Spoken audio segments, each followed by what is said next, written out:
ಗಡಿ ಕಾಯೋ ಯೋಧರು ಅಂದ್ರೆ ಎಲ್ಲರಿಗೂ ಗೌರವ, ಎಲ್ಲರಿಗೂ ಹೆಮ್ಮೆ. ಶತ್ರುಗಳ ಗುಂಡೇಟಿಗೆ ಅವರು ಹುತಾತ್ಮರಾದ್ರೆ ರಾಜಕಾರಣಿಗಳು ಭಾಷಣದಲ್ಲಿ ಕರುಣೆಯೊಕ್ಕಿಸ್ತಾರೆ. ಆದ್ರೆ ಗಡಿ ಕಾಯೋ ಯೋಧ ಜೀವಂತವಾಗಿದ್ದಾಗ ಎಷ್ಟೊಂದು ನರಕ ಯಾತನೆ ಅನುಭವಿಸುತ್ತಿದ್ದಾನೆ ಅನ್ನೋ ಸ್ಫೋಟಕ ವಿಚಾರ ಬಯಲಾಗಿದೆ.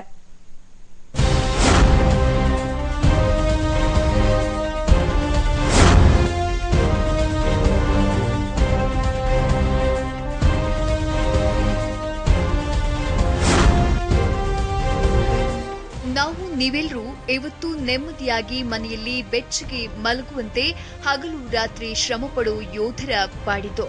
ಅರ್ಥಾತ್ ದೇಶದ ಗಡಿಯಲ್ಲಿ ಕೊರೆಯೋ ಚಳಿಯಲ್ಲಿ ಶತ್ರುಗಳಿಂದ ನಮ್ಮ ದೇಶವನ್ನ ಕಾಪಾಡುವ ಸೈನಿಕರ ದುಸ್ಥಿತಿ ಇದು.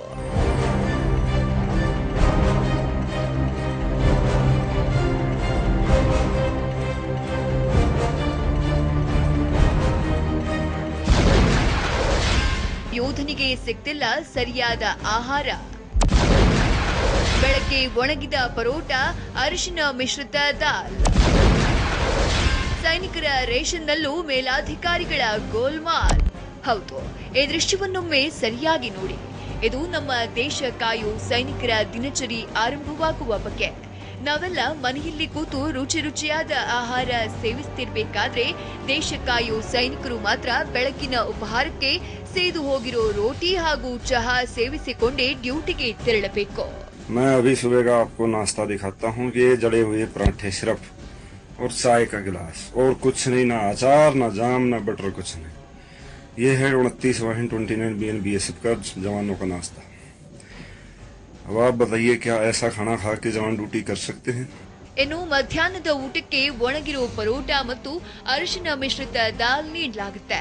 ಈ ಆಹಾರ ಸೇವಿಸಿಕೊಂಡೇ ಬಿಎಸ್ಎಫ್ ಯೋಧರು ದಿನದ 12 ಗಂಟೆಗಳ ಕಾಲ ಗಡಿ ಕಾಯಬೇಕಾಗಿದೆ.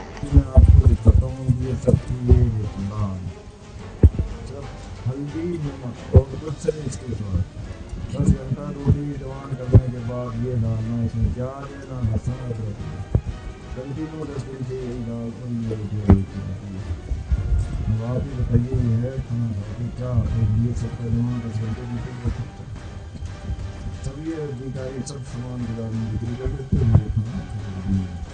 ಯೋಧರ ಇಂಥ ಅಮಾನವೀಯ ಬದುಕಿನ ಬಗ್ಗೆ ಗಡಿ ನಿಯಂತ್ರಣ ರೇಖೆ ಬಳಿ ಕಾರ್ಯನಿರ್ವಹಿಸೋ ಬಿಎಸ್ಎಫ್ 29ನೇ ಬೆಟಾಲಿಯನ್ ಯೋಧ ತೇಜ್ ಬಹದ್ದೂರ್ ಯಾದವ್ ವಿಡಿಯೋ ಮಾಡಿ ಫೇಸ್ಬುಕ್ನಲ್ಲಿ ಅಪ್ಲೋಡ್ ಮಾಡಿದ್ದಾರೆ. देशवासियों, मैं आपसे एक अनुरोध करना चाहता हूँ. मैं BSF 29 बटालियन सीमा सुरक्षा बल का जवान, जो कि हम लोग सुबह 6 बजे से शाम को इस बर्फ के अंदर 5 बजे तक कंटिन्यू 11 घंटे ड्यूटी, वो भी स्टैंडिंग खड़े होकर होते हैं. कितना भी बर्फ हो, कितना भी बारिश हो, तूफान हो, यही हालातों में हम ड्यूटी कर रहे हैं. पीछे का दृश्य शायद आप लोग देख रहे हों. फोटो में शायद आपको बहुत अच्छे लग रहे होंगे, लेकिन हमारी क्या सिचुएशन है ना ये कोई मीडिया दिखाता है, ना कोई मिनिस्टर सुनता है, कोई भी सरकारें. हमारी हालात वही दरबत्तर है.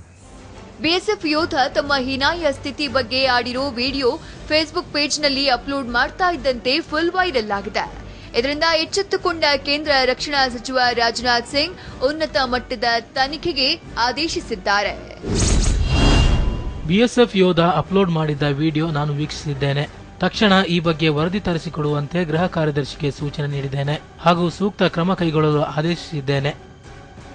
ತಮಗಾಗೋ ಅನ್ಯಾಯದ ಬಗ್ಗೆ ಧೈರ್ಯ ಮಾಡಿಕೊಂಡು ಹೊರ ಪ್ರಪಂಚಕ್ಕೆ ಮಾಹಿತಿ ನೀಡಿದ ಯೋಧ ತೇಜ್ ಬಹದ್ದೂರ್ ಯಾದವ್ ಕೆಲಸವನ್ನ ಮೆಚ್ಚಲೇಬೇಕು.